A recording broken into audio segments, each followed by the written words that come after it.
The Africa of the Bible. The origin of the name Africa. The name Africa has several possible origins.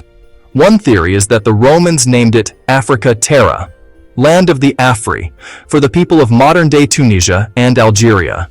Another traces it to the Phoenician word afar, meaning dust. Others suggest the Berber word Ifri, meaning cave, for the region's cave-dwelling tribes. Over time, Europeans adopted Africa as the name for the entire continent. Africa is often called the cradle of humankind because it is where the earliest humans lived. Fossils of the oldest known humans, like Lucy, Australopithecus afarensis, found in Ethiopia, show that life began on this continent. Ancient Africa was home to great kingdoms, advanced societies, and powerful empires such as Egypt, Nubia, Carthage, Axum, Mali, and Ghana.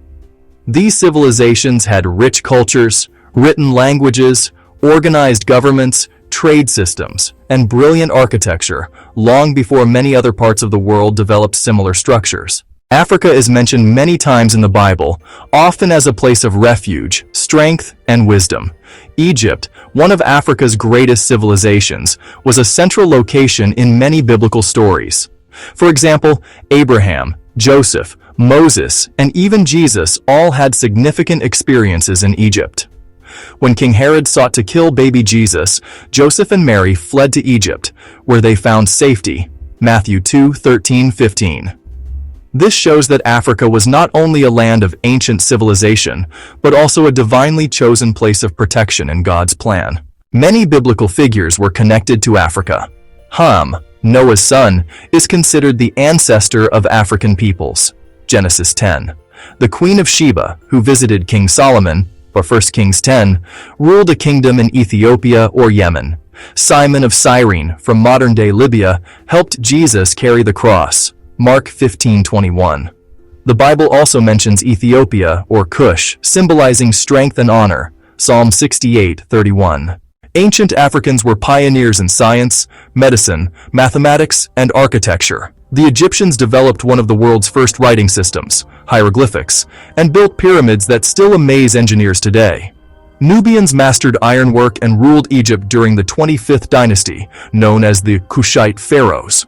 The Mali Empire under Mansa Musa was among the wealthiest civilizations in world history, with Timbuktu serving as a center of learning and faith. Ancient Africans traded gold, salt, ivory, and spices across vast distances, from the Sahara Desert to the Middle East and Asia, long before European contact. Africa's influence continues today in faith, culture, and civilization. The early Christian church had deep African roots. Mark, who wrote the Gospel of Mark, founded the church in Alexandria, Egypt, one of the earliest centers of Christian learning. African theologians such as Augustine of Hippo and Tertullian shaped the foundations of Christian doctrine. Understanding Africa's biblical role reminds us that this continent has always been part of God's redemptive story and global history. Africa was not a dark or forgotten land, but a continent of light, wisdom, and divine purpose that continues to bless the world today. Remember to like, share, and subscribe to Victor Muhumuza Ministries, igniting faith, power, and purpose worldwide.